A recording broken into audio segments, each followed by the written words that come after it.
गुजरात के जूनागढ़ जिले की सबसे ऊंची चोटी गिरनार हिल्स को किसी औपचारिक परिचय की आवश्यकता नहीं है। भूगर्भीय रूप से इसमें शक्तिशाली हिमालय से भी पुरानी आग्नेय चट्टानें शामिल हैं। हिमालय की आयु 40 से 50 मिलियन वर्ष के बीच होने का अनुमान है। गिरनार का उल्लेख कई पुराणों में मिलता है। गुरु दत्तात्रेय भगवान परशुराम के सुप्रसिद्ध गुरु हैं। भगवान परशुराम का युग भगवान राम से पहले हुआ था, इसलिए ये और कई अन्य समान संदर्भ संकेत देते हैं कि यह मंदिर प्राचीन, बहुत पवित्र और प्रसिद्ध है। गिरनार पर्वत हिंदू तपस्वियों, जैनियों और मुसलमानों के लिए सबसे पवित्र स्थानों में से एक है। इसके तल पर साधुओं के बहुत प्रसिद्ध जूना अखाड़े के साथ कई साधकों, आध्यात्मिक अभ्यासियों और उन्नत आत्माओं ने पहाड़ पर अपने प्राण त्यागे हैं। सबसे उल्लेखनीय रूप से जैन तीर्थंकर नेमिनाथ ने, जो इसकी पवित्रता को और बढ़ा दिया है। यह एक छोटे से पठार पर एक सुंदर जैन मंदिर परिसर का घर है, जिसके बाद एक टंक शिखर पर अंबा माता मंदिर है। फिर गोरखनाथ मंदिर तक चढ़ने और उतरने के लिए सीढ़ियां हैं। मुसलमानों के लिए पवित्र पीर के स्थान के रूप में पूजनीय एक स्थान भी है। गिरनार पहाड़ी भगवान दत्तात्रेय का निवास स्थान है, जिन्होंने परंपरा के अनुसार पहाड़ी की चोटी पर 12,000 से अधिक वर्षों तक तपस्या की थी। दत्त पादुका दर्शन, भगवान दत्तात्रेय के पवित्र चरण चिन्ह के लिए 9,999 सीढ़ियां चढ़नी पड़ती हैं। पूरी श्रृंखला की सबसे ऊंची चोटी जमीन से लगभग 1,000 मीटर ऊपर है। यह चोटी सीधी और ऊंची है, जिसके सबसे ऊंचे स्थान शिखर पर भगवान दत्तात्रेय का मंदिर है। कहा जाता है कि दत्तात्रेय पादुकाओं की यात्रा केवल 2 मंत्रों जय गिरिनारी और दिगंबरा दिगंबरा श्रीपादवल्लभा दिगंबरा से आसान हो जाती है। दिगंबर अर्थ और सार। अवधूत स्वभाव से दिगंबर होते हैं। शाब्दिक अर्थ है आकाश वस्त्रधारी, यानी नग्न, बाह्य और आंतरिक दोनों रूप से। वे शून्यता या शून्यता से परे चले गए हैं और इसलिए विरोधाभासी रूप से वे उससे वस्त्रधारी हैं। वे पूर्ण या पूर्ण को जानते हैं, क्योंकि वे शून्यता या दिगंबर अवस्था को जानते हैं। जिस क्षण कोई व्यक्ति तत्वों के प्रति खुला होता है, जिस क्षण वह सभी रूपों और अवस्थाओं में एक जैसा रहता है, चाहे वह सुख, दुख, क्रोध, भय, घृणा, ईर्ष्या आदि में हो, वह दिगंबर अवस्था में होता है। इसका अर्थ है पवित्रता से परे पवित्रता। क्या खाली जगह को शुद्ध या अशुद्ध कहा जा सकता है? पवित्रता और अशुद्धता एक रूप के साथ आती है। एक बार उस रूप से परे होने के बाद पवित्रता या अशुद्धता का कोई सवाल ही नहीं रह जाता। इस प्रकार दिगंबर ऐसी अवस्था का अग्रदूत है। यह इस सारगर्भित मंत्र में निहित क्वांटम अर्थ है। पहाड़ का स्वरूप इस बात का प्रतीक है कि गुरु हमेशा दुनिया के शीर्ष पर होता है। भगवान दत्तात्रेय आदि गुरु या सर्वोच्च शक्ति हैं। इसलिए उनके कमल के चरण हिमालय से भी अधिक प्राचीन, सबसे ऊंचे पर्वत की सबसे ऊंची चोटी पर अंकित हैं। गिरनार पर्वत का एक और महान प्रतीक यह है कि उनके पवित्र पदचिह्नों तक पहुंचने और उनके दर्शन करने के लिए व्यक्ति में दृढ़ संकल्प, समर्पण और भगवान पर अथाह विश्वास होना चाहिए। व्यक्ति को अपने गुरु के बताए मार्ग पर उसी दिशा में चलना चाहिए। तभी हम अपने लक्ष्य तक पहुंच पाएंगे। प्रमुख त्योहार।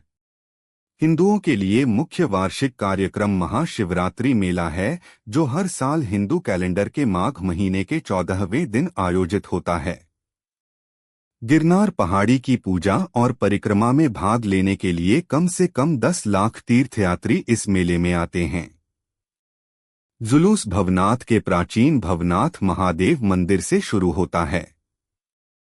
फिर यह विभिन्न साधु संप्रदायों के विभिन्न अखाड़ों की ओर बढ़ता है, जो प्राचीन काल से गिरनार पहाड़ी पर हैं।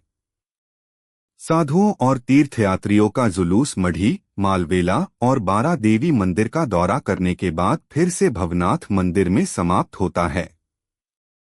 मेले की शुरुआत भवनाथ महादेव मंदिर में 52 ध्वजा पताका फहराने के साथ होती है। यह मेला जूनागढ़ की अर्थव्यवस्था की रीढ़ है, क्योंकि मेले में आने वाले 10 लाख से अधिक तीर्थयात्री केवल 5 दिनों में 250 मिलियन रुपए का राजस्व उत्पन्न करते हैं। गिरनार में महत्वपूर्ण मंदिर। सबसे पहले मंदिर 7000 सीढ़ियों पर स्थित हैं। ये जैन धर्म के 5 मंदिर हैं। इन 5 मंदिरों में से सबसे बड़ा और सबसे पुराना मंदिर 22वें जैन तीर्थंकर को श्रद्धांजलि देने के लिए स्थापित किया गया था। अंबा माता की पूजा के लिए बना मंदिर भी काफी लोकप्रिय है। मंदिर परिसर में फोटोग्राफी करना सख्त वर्जित है, लेकिन जैसे जैसे कोई ऊपर चढ़ता है उसे सभी मंदिरों का शानदार नजारा दिखाई देता है और नीचे की जमीन का नजारा बस सांस रोक देने वाला होता है। आश्चर्यजनक तथ्य क्या आप जानते हैं? जूनागढ़ के गिरनार की 5 चोटियों के आसपास 866 हिंदू और जैन मंदिर हैं। श्री अंबाजी मंदिर। यह 51 शक्तिपीठों में से एक है। परंपरा के अनुसार यहाँ देवी का पेट गिरा था। यह मंदिर गिरनार पर्वत में एक पहाड़ की चोटी पर है, जिसे अंबाजी शिखर कहा जाता है। यह मंदिर 3664 फीट की ऊंचाई पर स्थित है। गोरखनाथ मंदिर। हिंदू धर्म के नाथ संप्रदाय में अत्यधिक पूजनीय गोरखनाथ का मंदिर गुजरात के सबसे ऊंचे स्थान चौथी टोंक शिखर पर स्थित है। उनके द्वारा जलाई गई एक धूनी भी यहीं पर स्थित है। भक्तगण यहां उनके पदचिन्ह भी देख सकते हैं। भवनाथ महादेव मंदिर। गिरनार की पहाड़ियों पर स्थित यह मंदिर भगवान शिव को समर्पित है। नग्न साधु, जिन्हें अघोरी भी कहा जाता है, शिवरात्रि मनाने के लिए यहां आते हैं। उनका मानना है कि शिवरात्रि के दौरान भगवान शिव स्वयं इस स्थान पर आते हैं। कहा जाता है कि मंदिर का शिवलिंग अपने आप ही प्रकट हुआ है। नेमिनाथ मंदिर। यह मंदिर 22वें जैन तीर्थंकर भगवान नेमिनाथ को समर्पित है। यह गिरनार के सबसे बड़े मंदिरों में से एक है। ऐसा माना जाता है कि भगवान नेमिनाथ ने यहीं मोक्ष या निर्वाण प्राप्त किया था। परंपरा के अनुसार नेमिनाथ ने 400 वर्षों तक ध्यान किया और इसी स्थान पर उनकी मृत्यु हुई। मंदिर के अंदर रत्नजड़ित आंखों वाली भगवान नेमिनाथ की काले ग्रेनाइट की मूर्ति देखी जा सकती है। मल्लिनाथ मंदिर। मल्लिनाथ मंदिर गिरनार में सबसे अधिक देखे जाने वाले मंदिरों में से एक है। यह गिरनार की पहाड़ियों पर तीर्थंकर नेमिनाथ मंदिर के पास स्थित है। मंदिर में जैनियों के 19वें तीर्थंकर भगवान मल्लिनाथ की एक सुंदर नीली मूर्ति है। भाइयों वस्तुपाल और तेजपाल ने मंदिर का निर्माण कराया था। कमंडल कुंड।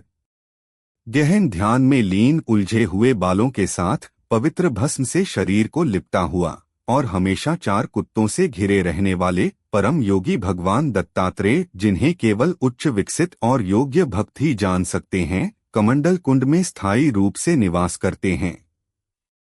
वे यहाँ ध्यान करते हैं। कहानी यह है कि अपने माता पिता से अनुमति प्राप्त करने के बाद भगवान दत्तात्रेय ध्यान करने के लिए घर से निकल गए। एक स्थान से दूसरे स्थान पर यात्रा करते हुए वे गिरनार पर्वत पर पहुंचे, जो उस समय पानी से भरा हुआ था। यह महसूस करते हुए उन्होंने अपने कलश को पूरी ताकत से गिरनार पर्वत की काली चट्टानों पर फेंका। प्रभाव से चट्टानें टूट गईं और मां गंगा बह निकली। मां गंगा ने प्रसन्न होकर दत्तात्रेय से कहा कि भक्तों के कल्याण के लिए उनका प्रवाह जारी रहेगा। यह स्थान कमंडल कुंड है। गिरनार पर्वत की चट्टानों पर ये निशान आज भी देखे जा सकते हैं। उसके बाद दत्तात्रेय ने पवित्र अग्नि प्रज्वलित की, जो आज भी सभी जीवों के कल्याण के लिए जलती रहती है। हर सोमवार को यह पवित्र स्थान खोला जाता है। पवित्र अग्नि के ऊपर से पवित्र राख हटा दी जाती है और सुबह 9 बजे तक भक्त इस पवित्र अग्नि के दर्शन कर सकते हैं। पारंपरिक पूजा के बाद इसे फिर से पवित्र राख से ढक दिया जाता है। हर शाम इस स्थान पर आरती, जलाए गए दीपों की भक्तिमय लहर की जाती है। कैसे संपर्क करें? एक छोटे से पहाड़ पर चढ़ना एक कहानी है, एक बड़े आकार के पहाड़ पर चढ़ना बिल्कुल दूसरी कहानी है। इसके लिए बहुत ज्यादा शारीरिक शक्ति और सहन शक्ति की जरूरत होती है। इसका अंदाजा लगाने के लिए कोई पुरस्कार नहीं है। साथ ही साथ जोश और दृढ़ संकल्प की भी जरूरत होती है। अच्छी संगति की सलाह दी जाती है, हालांकि यह अनिवार्य नहीं है। गिरनार की चोटी पर चढ़ने का प्रयास हमेशा सुबह जल्दी सूर्योदय से पहले ही करना चाहिए, क्योंकि मौसम सुहावना होता है और चढ़ाई ज्यादा आरामदायक होती है। 10,000 सीढ़ियां चढ़ना कोई आसान काम नहीं है और एक स्वस्थ व्यक्ति को इसे पूरा करने में लगभग 4 से 5 घंटे लगते हैं। पादुका दर्शन के लिए गिरनार जाते समय आपको भगवान हनुमान, जो अपनी असाधारण शक्ति के लिए जाने जाते हैं, का आशीर्वाद लेने की अनुमति है, जो शुरुआती बिंदु के बहुत करीब हैं। चलने के लिए अच्छे सैंडल या जूते, स्पोर्ट्स सैंडल सबसे अच्छे हैं पहनने और चढ़ाई से पहले 10-15 दिनों तक उन पर चलने का अभ्यास करने की अत्यधिक अनुशंसा की जाती है। अंबाजी से लगभग 1,000 सीढ़ियां चढ़ने के बाद आपको फिर से चढ़ाई शुरू करने से पहले लगभग 1,500 सीढ़ियां उतरनी पड़ती हैं। यह उन लोगों के लिए बहुत बड़ा आश्चर्य हो सकता है जो शीर्ष पर सीधे चढ़ने की उम्मीद कर रहे थे, क्योंकि आप एक पहाड़ की तरफ से उतर रहे हैं और शीर्ष पर पहुंचने से पहले दूसरे पहाड़ पर चढ़ रहे हैं। अगर आप थके हुए हैं तो यह उतराई राहत की बात हो सकती है, लेकिन आधार पर वापस लौटने के लिए आपको फिर से ऊपर चढ़ना होगा। प्रथम शिखर 4,500 सीढ़ियां चढ़ने के बाद प्रथम शिखर पर पहुंचा जाता है, जिस पर जैन मंदिरों श्वेतांबर और दिगंबर का एक समूह है।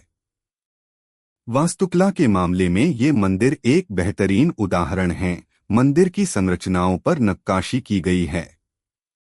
दूसरा शिखर जैन मंदिर से 1,000 सीढ़ियां चढ़ने के बाद एक और प्रसिद्ध मंदिर है, जिसे अंबाजी मंदिर कहा जाता है। अंबाजी मंदिर के प्रवेश द्वार पर सीढ़ियों पर एक चिन्ह है, जो शुरुआत से 4,868 सीढ़ियों को इंगित करता है।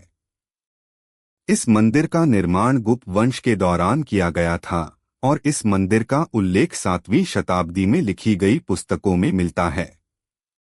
अंबा माता, माँ देवी के मंदिर में हिंदू, जैन और नवविवाहित जोड़े सुखी विवाह के लिए आशीर्वाद लेने आते हैं। अंबाजी मंदिर के शिखर पर पहुंचते समय कोई भी गौमुखी गंगा को देख सकता है। तीसरा शिखर अंबाजी मंदिर से दक्षिण दिशा में एक और शिखर है, जिसे गुरु गोरखनाथ शिखर के नाम से जाना जाता है। यह गिरनार पहाड़ी की सबसे ऊंची चोटी है, जहां हमें नाथ संप्रदाय के प्रसिद्ध और प्रख्यात संत गोरखनाथ जी का धूना अग्निस्थान मिलता है। गुरु गोरखनाथ शिखर तक पहुंचने के लिए अंबाजी शिखर से लगभग 1,500 सीढ़ियां नीचे उतरनी पड़ती हैं और फिर 500 सीढ़ियां चढ़नी पड़ती हैं। नाथ पंथ में 9 सिद्ध हुए हैं। उनमें से सबसे प्रमुख श्री गोरखनाथ हैं, जो एक अत्यंत सिद्ध योगी थे।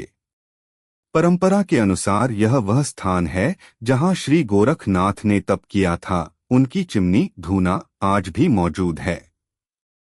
चौथा शिखर मार्ग का सबसे कठिन हिस्सा कमंडल कुंड से शुरू होता है, जो अंतिम शिखर तक जाता है, जहां भगवान दत्तात्रेय के चरण कमलों का मंदिर मौजूद है। शिखर तक पहुंचने के लिए कमंडल कुंड के दक्षिण की ओर यात्रा करनी पड़ती है और खड़ी सीढ़ियां चढ़नी पड़ती हैं। मंदिर एक बहुत छोटी सी जगह है, जहां कोई केवल कुछ मिनटों के लिए दर्शन कर सकता है और फिर तुरंत नीचे की ओर चलना शुरू कर सकता है। पहाड़ को अपने आप में एक पवित्र स्थान माना जाता है और हिमालय के नागा साधुओं, नग्न साधुओं और अघोरों सहित सभी साधुओं द्वारा इसका बहुत सम्मान किया जाता है। गिरनार पर्वत पर चढ़ाई के लिए सुझाव। शरीर से कसकर लिपटा हुआ हल्का बैग, जैसे हल्का ड्रॉस्ट्रिंग बैग, साथ रखें। साथ ले जाने वाली चीजें। आप अभी व्यस्त हो। छोटी ग्लूकोज कैंडीज, च्युइंग गम, टोपी, मोबाइल फोन संगीत के लिए और सुबह के समय टॉर्च के रूप में। चढ़ाई से पहले सनस्क्रीन लगाएं। ढीले आरामदायक स्पोर्ट्स कपड़े पहनें। चेतावनी, शीर्ष पर स्थित जैन मंदिर लोगों को शॉर्ट्स पहनकर प्रवेश की अनुमति नहीं देते हैं, हालांकि वे आपको अपने धोतिया, निचले वस्त्र उधार लेने देंगे। सुनिश्चित करें कि आपके जूतों की पकड़ अच्छी हो। मोटे तलवों वाले जॉगिंग स्पोर्ट्स जूते भी ठीक रहते हैं। पूरी चढ़ाई के दौरान खाने पीने की कई दुकानें हैं, लेकिन सभी खाने पीने की चीजें बहुत महंगी हैं। चढ़ाई के दौरान डोली उपलब्ध रहती है। कुछ लोगों के लिए छड़ियां मददगार हो सकती हैं और वे हर जगह उपलब्ध हैं। गिरनार पर्वत पर चढ़ने और उतरने में पूरा दिन लग सकता है, जो कि फिटनेस, उम्र और घुटनों के स्वास्थ्य और ताकत पर निर्भर करता है। चेतावनी, घुटनों की समस्या वाले लोगों को पहाड़ से नीचे उतरने से बचना चाहिए। प्रो टिप, घुटनों पर पूरा भार डालने से बचने के लिए धीरे धीरे पीछे की ओर या बगल की ओर उतरने की कोशिश करें।